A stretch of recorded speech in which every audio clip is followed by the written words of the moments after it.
rolling. If I'm looking down at all, I'm just keeping an eye on things and making sure Yeah. everything's good. But I hate like looking at my computer when you're talking. But Yeah, no, no, that's totally fine. if I glance off, that's why.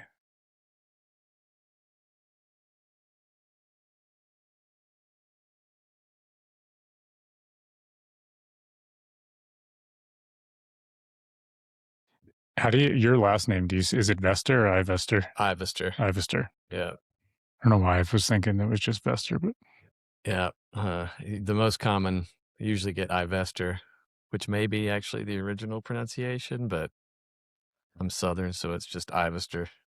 cool. Well, we're rolling, Derek. Thank you for being here. Thanks for having me, Tim. I appreciate it. Can you Excited to be here. can you tell me about your business, what you do, who you guys are, and where it all got started? Yeah, Mountain Fresh Italian Ice, and started all right here in Bozeman, Montana. Actually, technically, it was Livingston, but quickly moved over to Bozeman. And is it 13 years you've been doing this now? Yeah, this will be the 14th summer coming up, which is crazy. And you started in farmers markets? Yeah, yeah. Very first one was the Livingston Farmers Market. Um, that's the first place we legally sold. We actually set up on the side of the street with the permission of the health department. It's just such a classic Livingston thing. Is he was like, technically the permit takes a couple weeks to come in, but he was like, I'd be the only one checking on you, so go ahead and set up anywhere. And yeah, started at the Livingston Farmers Market in Bozeman, both the Tuesday and the Saturday, which is kind of cool. Same place like Bouquet Caramel started and all of that. That's like a Livingston, Montana thing, just a bootleg Yeah, it really is. Italian ice. Yeah. So how were you making it then when you started? The original very first batch, I made up on the wine glass in Livingston, and it was literally just mixing. I used to be a bartender, as one of my side hustles when I was teaching, and um, I love to make mojitos, and I just figured that would make a good sorbet or Italian ice. And so it was mixing the ingredients in, opening the freezer door, stirring it every 25, 30 minutes kind of thing. Texture wasn't great, but the flavor was good. And then I pretty quickly transitioned to making it with a batch freezer. One of the many folks that's helped me out along the way, Kelly Coffin, Wayfair Foods. I don't know if you ever heard of it. They used to be based here in Bozeman. They've since been bought. Now they're in Omaha, Nebraska, but it's plant-based. They make plant-based ice cream, sour cream, all different sorts of products. And they had a plant over, shared a space actually with Mystery Ranch. And he was like, "Why don't you come down to the facility and try out the batch freezer?" And so started doing it the right way pretty quickly. So now it's 2026 and you guys are, you're in a lot of grocery stores, you're dealing with Cisco and stuff. Did you envision this when that started in No, 2013? no, I had no idea what I was getting into. No, it literally started as a summer gig. I when I first moved from Georgia, I didn't actually have a job. We just knew we wanted to be here, and so we just made the push. And so Mountain Fresh was in my mind, and that was actually my first job in Montana, at the Livingston Farmers Market and the Gallatin Fair. And but even a few years in, I still was, once I started realizing that we were onto something and people really liked it, that I was still envisioning being more like you know, franchised, like, Island Noodles or Tropical Snow or something like that in the retail side. And again, Kelly Coffin, it was very instrumental. And one day he was like, have you ever thought about wholesale? I was kind of like, what are you talking about? And so that put the idea in my head to transition to doing the manufacturing and wholesale. But no clue. This was just yeah, it was just a summer gig for my wife and I, both teaching and just an excuse to be outside working as much as possible. And so, no, definitely, it's morphed into this, which is fantastic. But I'd like to say that I planned it. That makes sense as teachers. That's a good good summer fit. I'd imagine that's as a teacher, if you traditionally have the summer off, you're looking for something to fill the time, whether that's, for work or personal time. But Oh, yeah, and once we moved to Montana, it was a necessity.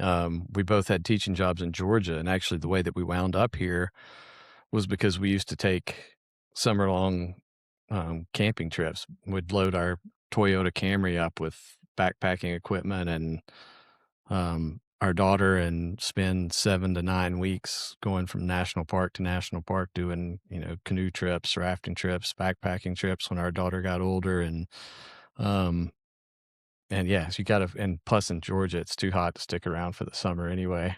But here, it just kind of became necessity because we were like, "Okay, we wanna be here, and it's gonna take working around the clock."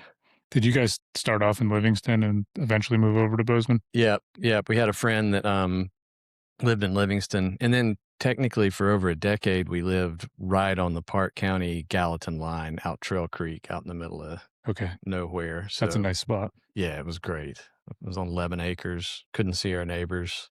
It was nice. You mentioned the wine glass. Can you explain what the wine glass is for anyone that doesn't know? Oh, yes, it is a long dirt road, that's in Livingston, outside of Livingston, and, it winds up. I've heard 3 different versions of why they call it the wine glass. I'm not sure which one's true, but yeah, it's just one of those long winding dirt roads in Livingston that catches a lot of wind, and See, it's I always beautiful. that's why half why I asked you, because I always thought it was when you're driving on the pass there that you can see the wine glass and the is that That's the best explanation that I've yeah, heard. Yeah, that area there looks like the shape of a wine glass. yeah, That's the one that I subscribe to. yeah.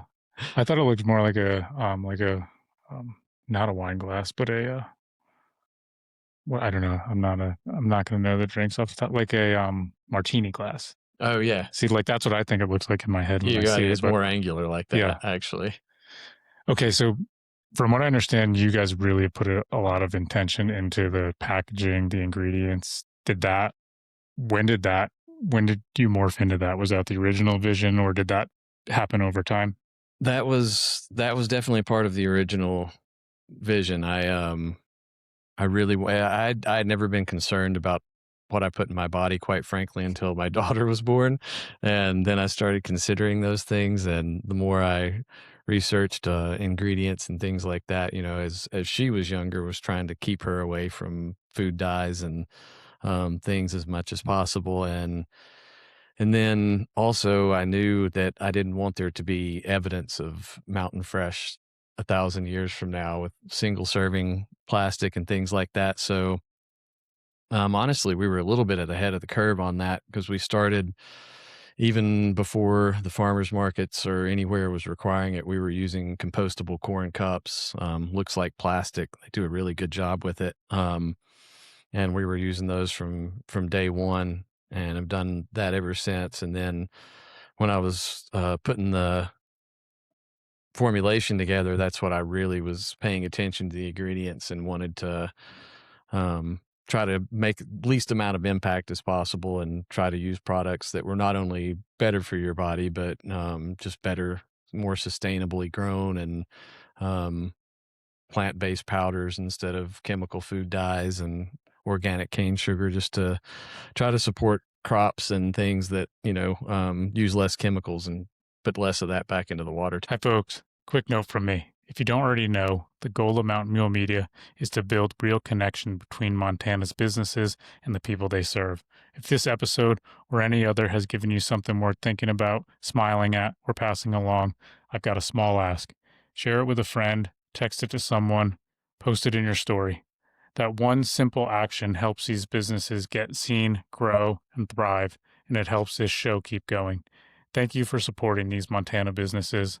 Now back to the show. I would agree that you're ahead of your time in 2013. It's 2026. Those water bottles, those aluminum ones. I feel like I had to like search quite a while to find those, and it's not even the easiest thing to find water, just drinking water in aluminum bottles or glass. Yeah. And that's like I said, this is 13 years later. But the fact that you were thinking of that stuff, I feel like that'll be much more common is drinking water in aluminum or in glass because people are getting more aware of the effects of stuff being in plastic all the time. Yeah, and I remember you mentioning the taste of aluminum, preferring that. I think it was milk what you were Yeah, talking yeah, about, yeah, yeah, yeah, and so and I agree, 'cause and the fact that they're in this Phillipsburg.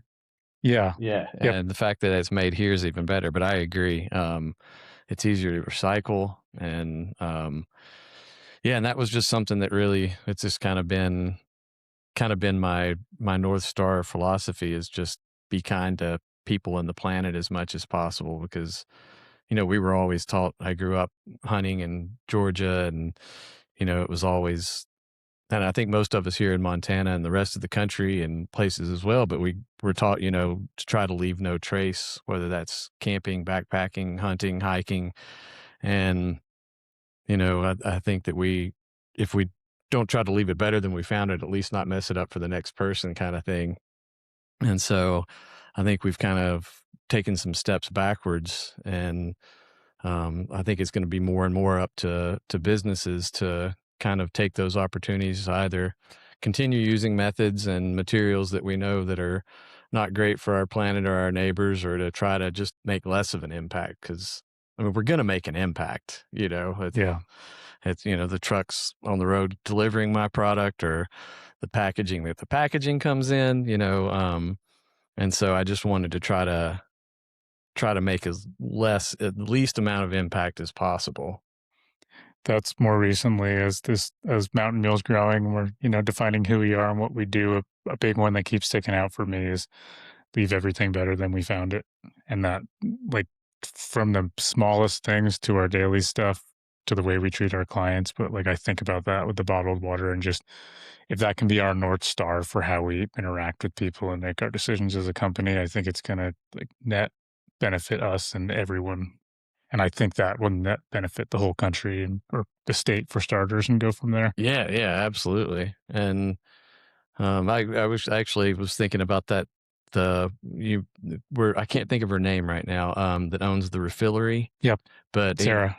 yeah, it's like we don't have to move into the middle of the woods and live off grid and wear burlap underwear, Yeah. But if we could just make some small changes, it can have a big impact overall. And businesses, we're in a position to, have an outsized impact. And so we can either, try to find places to where we can do better, or, try to find places where we can do it the cheapest, most economical way possible. It might be easier to and cheaper to put something in the river and let it float downstream, but long term, I think it's going to be a lot better if we try to protect this beautiful place for sure. Yeah, I couldn't agree more. And I think about those bottles of water, they're complimentary to all our clients. They're over $1 a bottle. The little ones were not even 20 cents a Yeah. bottle. But that all yeah, it adds up as an expense, but it really adds up as a huge waste and a huge impact. And I don't know, that's the small, simple thing we can all do individually. And yes, Sarah with Refillery, very cool what she's doing. Yeah, that is really cool. Just recently, it hasn't come out yet, but Aurora from Oh, yeah, Aurora the Bakery, bakery. Yeah. and listening to her have all the stuff imported from France because of all the chemicals that are in our stuff here. I think, like, these little things that we do here are, setting things in motion to getting less of those chemicals in our food here locally, so we can use more stuff locally here, but I think all these little things, like you're saying, will accumulate up over time and hopefully have a bigger impact on, the crap we might spray on all our plants and everything, and Oh, yeah. Yeah, and we're missing some opportunities, for that sort of thing. Like last year, the legislature bipartisan passed bills through the House and the Senate to eliminate styrofoam from Montana, and it got vetoed. And just those sort of things are just kind of backwards, in my opinion. It's not a hippy dippy. McDonald's stopped using styrofoam 3 decades ago, kind of thing, and it leaches into our bodies and into the landfill. And so it's just I think it's just kind of up to businesses to make those decisions. And like you said, yes, that's an extra dollar, or well, 80 cents compared to that one. But those ones that were 20 cents were literally who knows where they were made, and materials they're using. Um and we just have such wonderful products like that available in Montana. It's really cool. How many different manufacturers we have that put so much thought into their products, and we have some really quality stuff around here. Yeah, and I agree with what you said. We don't have to go live off grid in the woods, but we can do these little things to get us closer to just not filling our bodies with crap every day and, Right. completely deliberately destroying everything in our path. Right. So somewhere in the middle is a balance. Oh, for sure. And I mean, I'm a capitalist. Yeah. I'm an entrepreneur. I create jobs, and I love that lifestyle. I just think with that privilege also comes some responsibility, and I'm just trying to remember that. Like you said, like, and with people too. I think we do a pretty good job of it here. Actually, I love something that you said about um, kind of changing subjects a little bit, but how you had a recent hire, and just in that conversation, I think it was with Nick from Dunzo, you said how it made you level up. Yeah. And I just thought that was really insightful and so true, and honestly so necessary, because such a small business, we're not like some corporation where you may never meet everybody. We're all really involved with one another and know each other. And so when you hire somebody, like, I just liked that framing, that it makes me as a business owner want to do better. We have so much control over the culture and the size, and they're going to see how we handle challenges and opportunities and celebrate successes. And so I really like that idea of like leveling up, um, for our employees too. I just thought that was a really cool framing.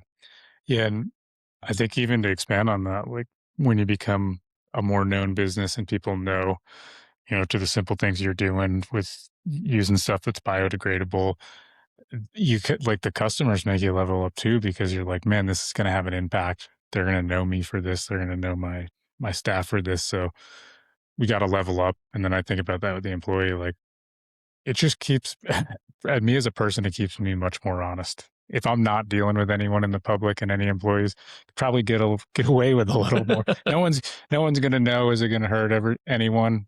Like yes, but like they are gonna know now. So like in my opinion, at the same time, like what really reveals you is what you do and nobody's watching. But Right. I'd be lying if I said you don't feel the effect of when people are watching. We do, and might as well use that to our advantage to do even better. Yeah. It's that kind of accountability thing. Like, yeah, I might slough off and like be like, okay, no, I got people that count on me. I gotta, Yeah. and I definitely think of it as, and it's very true, the people that I pay are working with me. They're not working for me. Mhm. I'm in the facility, making tubes one at a time with them and side by side, and that sort of thing. And so it keeps me wanting to be my best, so not only we can be as productive as possible, but it's just I want to be that person that I want to work for. Yeah. Yeah, and, like, that's always easy to look back, like, who did we work for that sucked, and how do Yeah. we how do we make it I want everyone to say, like, that was Tim was great to work for, that was a great experience, whether you're still working with me now or not, but not yeah, it just makes you think a lot more of who you are as a person and how you wanna show up, it's challenging, but I'm grateful for it. Hey, folks, Tim here with Mountain Mule. I've got a quick announcement I wanted to tie in here. I'm excited this year, 2026, this spring, summer. We are officially going to start doing park tours through Yellowstone Park. These will be day tours starting in Bozeman, drop offs ending back in Bozeman. And we can probably still customize that outside of the Bozeman area, meaning pickups in Big Sky, pickups in West Yellowstone, or any of the surrounding areas. We're building out the program now, so there'll be lots of updates coming through, but please keep us in mind if you've used us for transportation in the past. We're excited to be able to expand what we're doing and have a busier summer for the teams. Look forward to seeing you out there. As far as the product itself, what can people expect? Like you kind of went over what's in it and what's not in it and what it is. Yeah, it's a fortunately with Cisco and US Foods, anybody that wants to bring it in can expect a fairly, if not familiar, Cisco's I know you said you are, but, they're the largest distributor in North America, and almost anybody if you haven't noticed Cisco trucks, just start paying attention. You'll see them, everywhere kind of Everywhere, thing. yeah. Yes, almost everybody that serves food in any capacity from town pump to five-star restaurants gets something from Cisco, and if they don't, they probably get it from US Foods, which we're also distributed by. And so you can expect Mountain Fresh to be a very easy product. I mean, you could probably have it on your next truck, if you're listening to this, by, Sunday or whenever your next truck comes. Um, so that's been huge. And then we're still with a Quality Foods distributor, which is local. They're here in Four Corners. That's actually who they deliver that water from Phillipsburg. Oh, okay, Yeah. yeah, yeah, and I love Quality Foods, can't say enough good things about them. They've been such a great partner. We've been tried to be as good a partner as we possibly could, 'cause they were the first ones, that gave me my first shot. I did a local food show through the Department of Ag, and, they picked it up on the spot, and just been growing with them, and, so I be eternally thankful to Quality Foods, and I still like dealing with them. Honestly, Cisco and US Foods have been great, but it's still just not that super personal connection. Mhm. They live here and they're super invested in a lot of fantastic local products. Yeah, I feel that dichotomy all the time of you want things to grow, but you don't wanna lose that.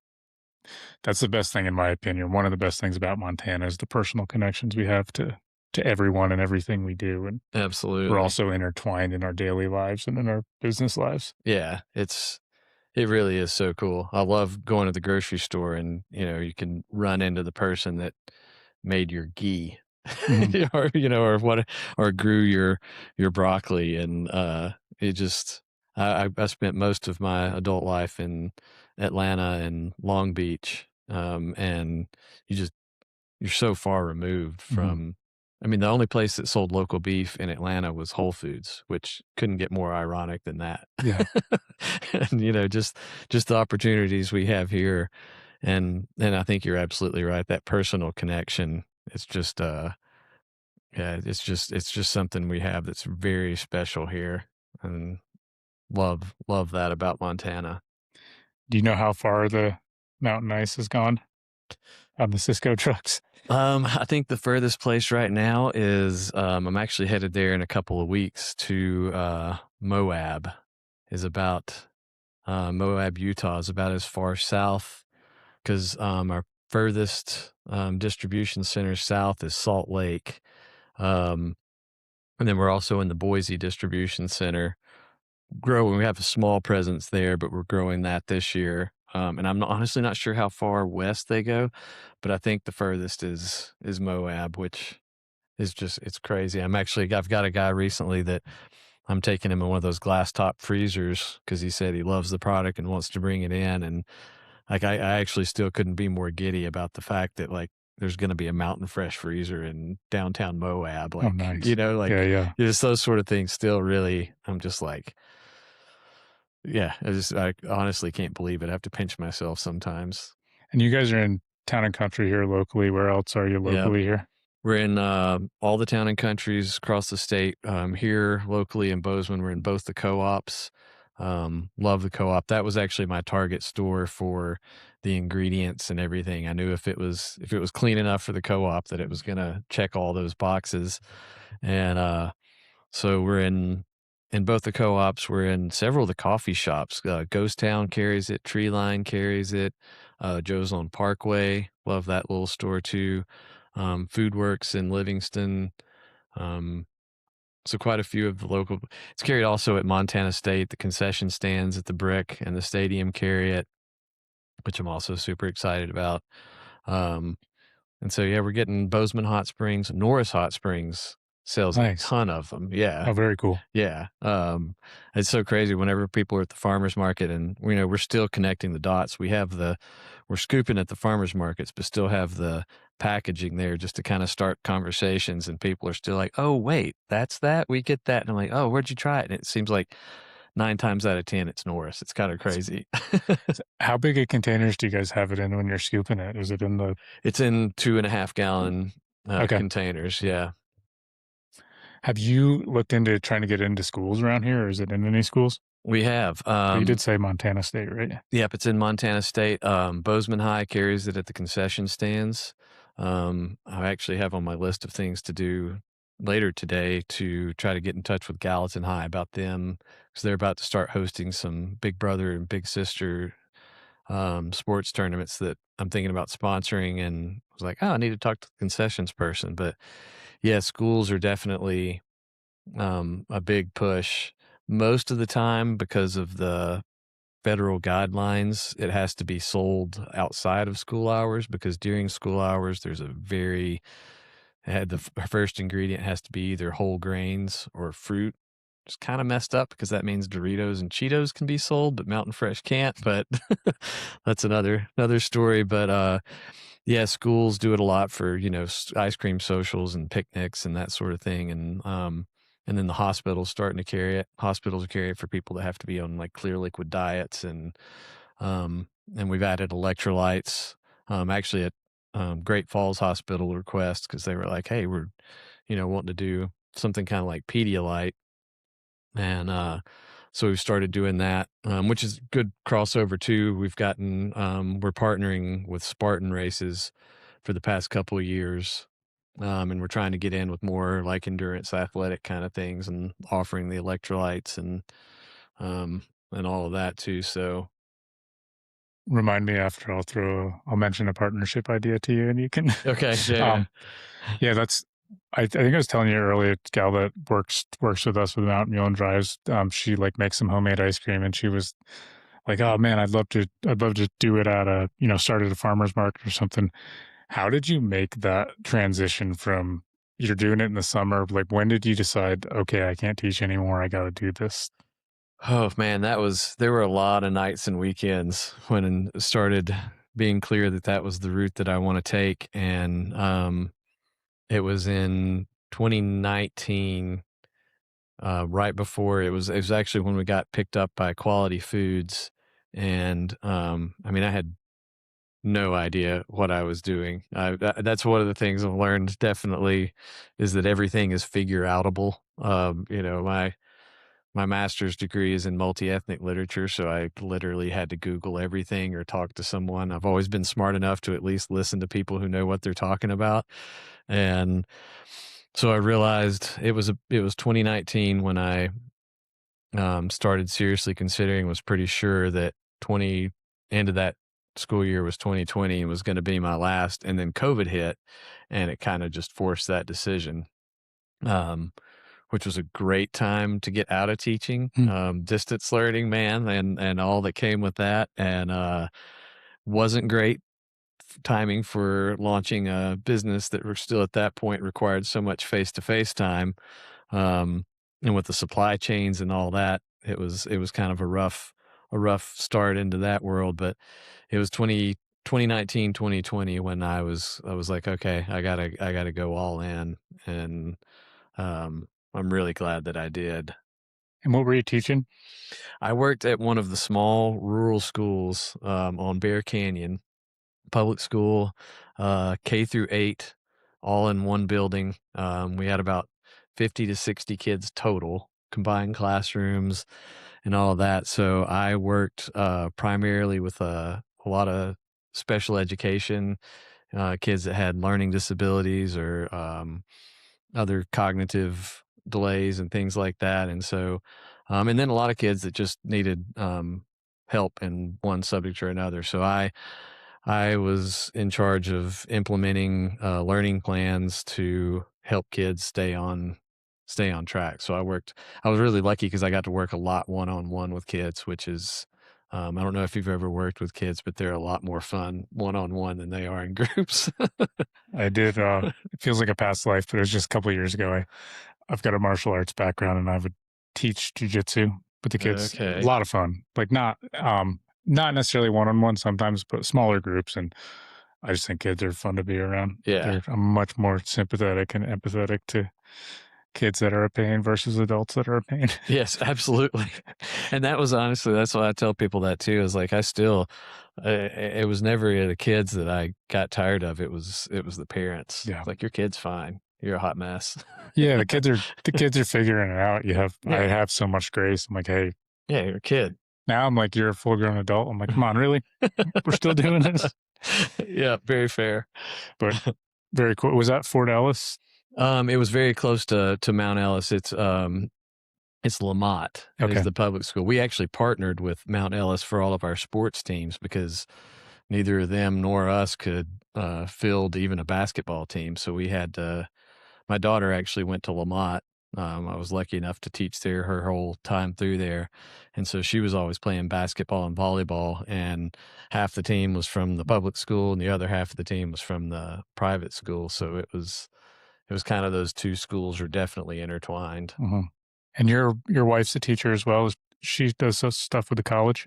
Yeah, she's incredible. She's so smart and strong, and she worked her way up from an adjunct because she was originally going to teach at Belgrade High middle school when we first moved here, but then she got offered a job teaching adjunct at Montana State, and she's worked her way up. She got tenure track position, got tenure, and she's now the head of the math department at Gallatin College at Montana State. So she's a beast. She's awesome. Very cool. Yeah. And she how involved is she with the business as well? Is she doing a lot of that stuff with you? She initially, absolutely. I mean, we were slinging ice side by side, driving all over the state. We did Missoula Fair. We did stuff in Whitefish, Billings, all over. We called the food truck the summer house because we would just just do that. And then as the business changed, um, and her job got more demanding, she had to put more focus into her career, and she still helps out a ton though, more than she probably should. Sometimes I think, but she just can't. Fortunately for me, it's in her DNA now, and it's a family business in the truest sense. That was my daughter's first job. She realized we didn't start paying her till she was about 12, and she was like, "Wait." She was like, "You guys hadn't been paying me this whole time." Like, "This is child labor." We're like, "No, actually, it was slavery because we weren't paying you before that." We're like, Yeah, yeah. like, that's just called chipping in and helping the family. And but now, like last year, it was so cool because while I was handling the wholesale side, the manufacturing, she took the truck and went by herself and her boyfriend and ran a couple of festivals all on her own. Now she's 20, and it's really cool to see. Um, that's not what she's got no interest in doing it long term, but it's also in her DNA, and she still helps out whenever. And but yeah, I'm lucky to have two very strong, intelligent ladies in my life, and um, yeah, they still help out. Anytime I'm ever like, "Hey, can you guys maybe?" They're like, of course we can." And so it's really cool. And so I try to highlight the fact that it could not have been done without them, and I still love it when they're involved, and but also so proud of them for doing their own things and crushing what they're doing. Yeah, very cool. Are you guys still showing up at any of the farmers markets? Oh yeah, we do at least 3. We used to do the Belgrade one, but it switched days, but we still do the Bozeman Tuesday and Saturday, the Livingston one on Wednesday. We still do the Folk Fest in Butte. Have a strange love affair with Butte. I Mhm, really mhm. and so we always like to do it. We do the Missoula Fair. And then we do a bunch of, like, corporate events and things like that, private catered kinda things, weddings and stuff like that. But, yeah, we absolutely we'll still be at the farmer's market every Tuesday night. Are you there often? Yeah, that's one of the ones, and for some actually not strange, because like you were saying, it's the people thing. That's actually probably part of the job that I enjoy the most is just talking to people, and they're like, "Oh my gosh, it's so cool to see you guys. We, went to so and so and saw Mountain Fresh and stayed in a hotel in Billings, and they had it in the lobby kind of thing." And so I really do enjoy the interactions, and the farmers markets around here are just kind of amazing. That Tuesday one in Bozeman is It's like it's a raccoons on meth, man. it's I yeah. mean, people are just crazy about that thing. And there's a literal farmers market traffic jam every Tuesday. Yeah, trying to find a parking spot is Yeah, and and then, and then just all the amazing things that are offered there. I think we just have so many people that are so invested in what they do that, we just got some really, really quality stuff at the farmers market. I agree. If somebody does if they wanna have you guys do a corporate event or a wedding, how do you guys do that setup, and what does that look like? Kinda according to what they need. We're obviously usually the dessert portion of that, and, we've got a trailer that we can pull up pretty much just about anywhere. We do things with, like, Outlaw Realty and Big Sky and, Enterprise, Rental Car. They have 13 or so locations across the state, and they do a really cool thing and have us go for employee appreciation during the workday and just roll up and serve their folks Italian ice for an hour and then go to the next location. And so we can really make it look like whatever it is that you have in mind. We can get just a cart into a small office if you want to have something like that. We can pull it up in front of like assisted living and have all the residents come out. um, those we do those, they're all like prepaid sort of events like that instead of just coming, but yeah, we can do all sorts of events, and it's usually, just unlimited flat fee, that way you don't have to worry about it kinda thing, and, we'll take requests on what flavors you'd like to see, and yeah, pretty much accommodate whatever, whether it's in a park or at your house or on a ranch or wherever it is, we can get to you. Very cool. Do you have any new flavors that you're launching? Is that any public information yet We or do, and anything? actually, yeah, I know you've heard a little bit of background on this, and yeah, I actually sent the artwork off, 2 days ago for the final to have, tiger's blood is our new flavor. Um, it's been a very interest one of those business things that you have no idea. It looked like for a bit uh that the name, I was just concerned, the tiger's blood and, Jimmy Buffett Margaritaville had a flavor, and I was afraid that it was trademarked, but I, checked with an attorney, and he said that we're good to go, just like vanilla, you can't trademark that, it's basically that sort of thing, and so we're rolling out tiger's blood, this year. It should be ready late April, early May once the packaging and everything. I'm actually showing a prototype down in Moab at the, Cisco show on, February 5th, and really excited about that. I have a funny story. That was one talking about everything's figure outable, and one of those business owner moments. So it was a guy in Spokane that had a food truck and he wanted to serve it, and he was like, "Hey, can you make tiger's blood?" And I was like googling what is tiger's blood, and I was like, "Absolutely, we can do that." And so came up with the flavor combo, watermelon, strawberry, pineapple, and coconut. So it kind of tastes like a beach drink without the alcohol, though it does make a good mixer. And so yeah, really excited. The packaging looks cool. It's got tiger stripes on it, and no tigers were harmed in this product kind of thing on the back, just for a little wink and nod. And yeah, really excited about that. That flavor combination sounds good to me.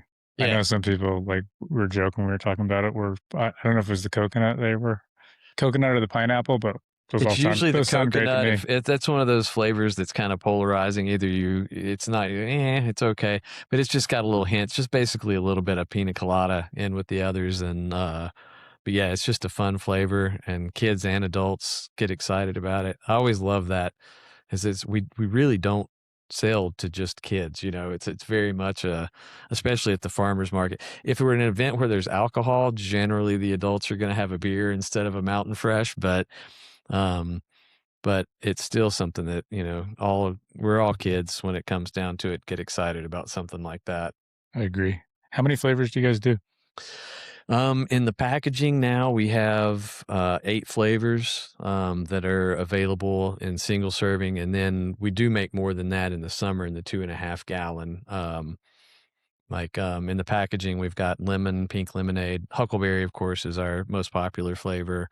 Watermelon, strawberry, now tiger's blood, mojito, which is still my personal favorite. And then in the summer, in the 2.5 gallon tubs, we have like, green apple and blue raspberry and cherry. And we always do a swirl that's 2 flavors swirled together.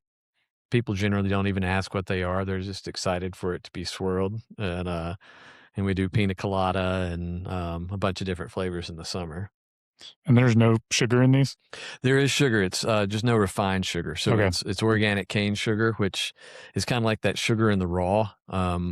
The actual sugar tastes good because it's still got a little bit of the molasses in it, and so it just tastes a lot better, than cane sugar, and then definitely a lot better than, like, high fructose corn syrup. very cool.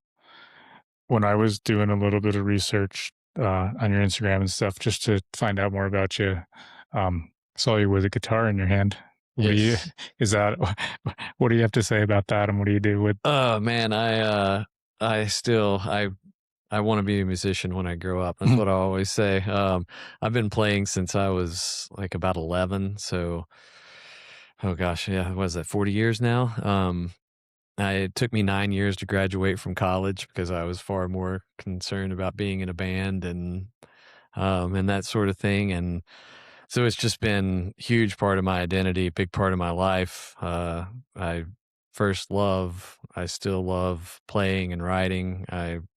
Um, spend as much time doing that as possible and just never really been able to put it down. And it's just something that I still, like any sort of equipment like this, that's what I'm just kind of like, oh, okay. Like I just kind of want to get into studio and record, play live as much as possible.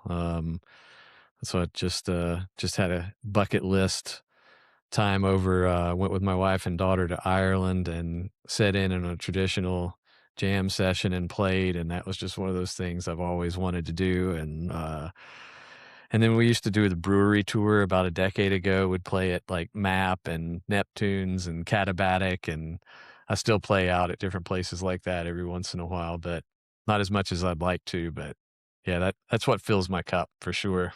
I was gonna say there's probably no good reason to put it down, is there, if it Yeah. gives you energy? Absolutely not. No. No, I don't think I'll ever put it down. That's for sure. Yeah, I think as a that term you just used, and me and my fiancé talk about that as a just as a person, but as a business owner, knowing what drains your cup and what fills it up, pretty imperative Yeah, for sustaining anything. absolutely. That and being outside backpacking or camping. If you can combine the 2, camping and guitar, then yeah, that fills it up pretty quick. Do you record stuff? Do you have anything anywhere if people wanna find your music? Well, that's kind of what I've started working on where you probably saw that on the Instagram page is I still wanna continue to develop that. I recorded a song called Montana Way with a local musician here, Jeff Vick, um, a while back, and, I'm looking into doing some more recording. Like, I'd like to do slam, and play there and things like that, but, yeah, I've always gotten I actually called a guy that I played in the band with a while ago. I was like, "We need to get together at some point this year and do something because it's just, we all get so busy with our, work lives and families and everything, and it's one of those things that, a lot of people put down, and so, it's just really fun to get together with folks you used to play with or new people. It's a great way to meet people too. I play an open mic whenever I'm traveling for business, whether I'm going to Salt Lake or Boise. I always look for an open mic to play because it's a great way to meet people and get to know folks, and so, yeah, it's still a huge part of my life for sure. Do you know Jason Wickens with Live from the Divide?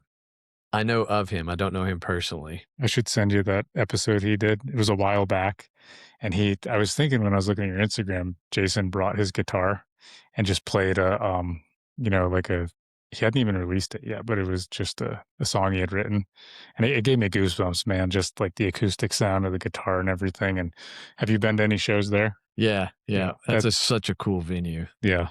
I'll have to find it. Like, I just heard some stuff that might or might not be going on there, so I'm not even going to comment on it. But yeah, that's an experience like no other that at least I've had listening to music, and I'm a huge fan, and Yeah. it's a cool vibe for sure. Yeah, it's such a like, I've heard the term listening room to where people go to there's nothing wrong. I love going to a show and dancing and things like that, but that's one of those spaces to where you're really listening, and it's just there's not a lot of venues that afford that opportunity. Yeah, he had said it when we talked, and I never thought about this, but the artist shows up differently because, as I guess as any type of artist, even outside of music, is you're kind of going off of the crowd or the audience. And he said that that sort of intimate feel, he thinks that they show up differently because you're not in there's not 1,000 people or a couple hundred people. And it's just that quiet, raw, intimate feeling. And I'd never thought about that till he said it, but it makes complete sense. Oh yeah, I can't tell you how many times over the years that I've played to the backs of people's heads where, they were not listening. It was just background music. And I mean, you still, you do a good job and you play and that, but yeah, when you know that everybody's dialed in and listening, it's just like the leveling up thing. You're like, Mhm. "Okay, okay, gotta bring the A game today." Yeah, there's 40 people Yeah, here, yeah. all eyes on me, no phones. That's another skill too, though, when you're playing to the people's heads, Oh, absolutely. because then can you do this regardless of if anyone gives a shit? Yeah, But and it can also be fun because you're like, "Okay, I'm gonna try out some new stuff," or, yeah, you can just kinda be a little bit more free and, yeah, both are fun. Both are fun experiences for sure. you said that was a bucket list thing, playing in Ireland. You have Irish roots, I'm presuming? I I've heard that. I'm not sure. I've never done like a 23andMe to Mhm, verify that, but, yeah, I that was a bucket list thing. Um, I went 22 years ago for the first time, and at that point, I was not confident enough to just sit in. And fortunately, like you're saying, you don't have to like I've played a lot over the past 2 decades and have gotten better. It's not like skiing, if you're a better skier at 40 than you were at 20, then you weren't a very good skier at 20 kind of thing. Guitar is not that way. And so, I still am constantly learning and playing. And so when we found out we were going, I was like, I really want to do that. And so yeah, we went to a bunch of different places. I played one open mic and then I was like, "That was fun, but I wanna have to play with the other musicians," kinda thing, and so, yeah, I worked my way in and sat and listened for a while, and finally the guy was like, "Do you play?" And I was like, "I do," and he said, "Pick up the guitar, play something." So I played one, and he was like, "Play another one." So I was literally on cloud 9. that's so cool. It was really cool to finally be able to have the confidence to jump in, and then there's just few things I enjoy. I think I think playing a sport where you're chasing a ball or playing live music for me, are just 2 of the places where you just truly are in the moment. You don't have time to think about, "Oh, I should be doing this," or "I need to be doing that." It's just focusing on chasing that ball or making sure you're playing and following the other musicians because there's no room to think about anything else. And I think it's some of the few times we're actually truly in the moment in our lives these days and out of our head thinking about what's coming or what passed. I could not agree with you more, and it's funny, I more recently had this realization. I realized after I do these podcasts, and I traditionally do them all on Fridays. We're doing this on a Thursday, which I might switch around for scheduling reasons, but, the most I've done is 4 in a day, which I probably won't do That's a again. lot. Yeah. And 3 is more or less common, and I kept trying to figure out I come home at the end of the day on a Friday, and I'm fired up, and I'm so excited. I'm like, "Man, it's a lot to think, it's a lot of different conversations, it's a lot," and I'm like, "Man, maybe it's, I'm feeding off the energy, business owners, it's exciting." I realized as I get very zen and focused. I'm sitting here with you, no one else is around, and I finally get a chance to turn my brain off that Mm, otherwise can drive me crazy. And I think I play baseball as well, and I feel it there too. And it sounds like you feel it when you're playing guitar and when you're in the backcountry. I think it is so therapeutic just to find out whatever helps you get in that zone. yeah. And Yeah, it's it's so few and far between, and we need that time. yeah. I was asking if you were Irish with your Irish if you have deep Irish roots, because I'm like, man, Derek's this Irish guy selling Italian ice. I thought it was very ironic. I mean, I could be Italian. I doubt it. I honestly don't know what Ivester is. It's a very uncommon. I remember when I was like in high school. Apparently, there were only like 1,500 Ivesters in the United States, and um, I had a grandfather that was really into genealogy, but he was a smith, and so I truthfully don't know much about it. And I need to find out more. Where Yeah, even as you started talking, I'm like, all right, Italian ice, Irish, Georgia. where Yeah, what's going on that's a here? fair question, and I actually get that a lot. They're like, "Oh, are you Italian?" I'm like, "I don't think so." Yeah, that's very funny. If is there anything if this is a broad question, but I mean, like, what is being a business owner and going from where you started to where you are? What is there anything that sticks out that's taught you or some lessons you've learned along the way? Um, I mean, I think the biggest one is that everything is figure outable. My wife and I talk about this so much that everything is everything is big and scary at first. And I know like anytime I take on a new big project, it feels kind of dizzying and you're just like, oh, there's so much information and I don't know. And whether that's how to optimize your production line to even how to put together one. I literally did not know what to Google when I started looking for equipment. And I was like, it's something that fills, and it's apparently called a volumetric depositor. I just call it a filler because it fills things up. Um, but everything is figure outable. It's one of those things to where you can just identify a problem or a challenge and break it down into small actionable steps. That checklist may be 21 items long, but you can do it. And it's just that I wish I had have realized that at a younger age. Because it was just something that I just assumed like, oh, if I didn't know how to do that, it was because I didn't have the skill set or, and now I just realized that it's like, okay, I can do this. And one of the guys I used to teach with used to say that to the kids. It was something that I try to remember in my business life as well as my personal life is this was about plural possessives and grammar. And he was like, this is going to be hard.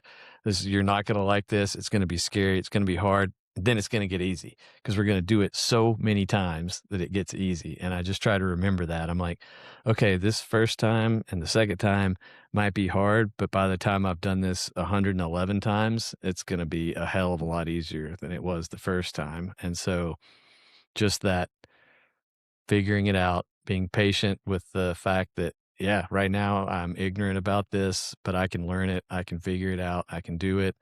Just keep putting one foot in front of the other, and eventually you're going to figure it out, kind of thing. I think that's such valuable advice and such a good mindset to have. Yeah, like I said, I didn't realize it when I was younger. And yeah, fortunately, there's been a lot of folks that have been kind enough to offer their expertise and things along the way. And it have made me realize that, nobody's there's a lot smarter people that have done a lot less than me just because they've never done it, and there's a lot dumber people than me that have made hundreds of millions of dollars just because they were like, "Oh, okay, I can figure this out," and leaned on others to glean a piece of advice here or there, and it's just taking what someone offers you, and then I love the doing Yeah. phrase, and then following up and just doing it. Shout out to Nick Yeah, Russo. yeah, yeah. Do Thanks, the Nick. doing.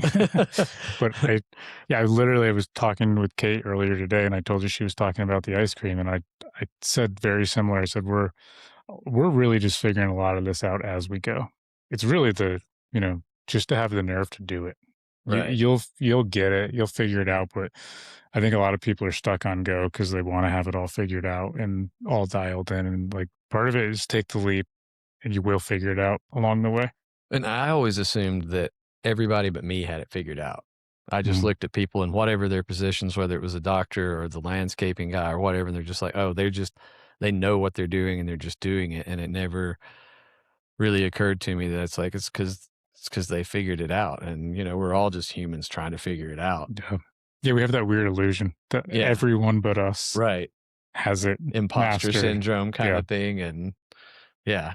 There was a there's a comedy bit that I think of, and it's like such a dumb bit that I won't even get into it, but the guy says he just keeps saying, and me and my fiance joke about this, he's like, "There's gotta be a way. There's gotta be a way," and it just rings in my head all the time when I'm trying to figure something out. I'm like, "No, there's gotta be," and there really is, but I think that mindset and that approach will precede you actually finding the way Yeah, yeah. rather than not. And then another quote that, well, there's 2. I don't remember who said this one, but most people overestimate what they can do in 1 year, but underestimate what they can do in 10. And that's that's something that keeps me going, because that's, if I think back in 2013, I was like, "Oh my gosh, this is like, it's just crazy." And then now I think back to 10 years ago, I'm like, "Man, that's come a long way." And so I think sometimes we want things to happen too fast, or imagine they're gonna happen too fast, and so I always say that. And the other came from, Joe Dar, that owns The Roost, fantastic guy, and we were both having a day. I had my freezers go out, so I was throwing product and was gonna have to, work to redo it that day, and something had happened to his, and so we were both out in the parking lot, and he was like, "You alright?" And I was like, "I'm getting by." And he was like, "Man, if it were easy, everybody would do it." Yeah. And so that's why I try to remember too, is that it's just put one foot in front of the other.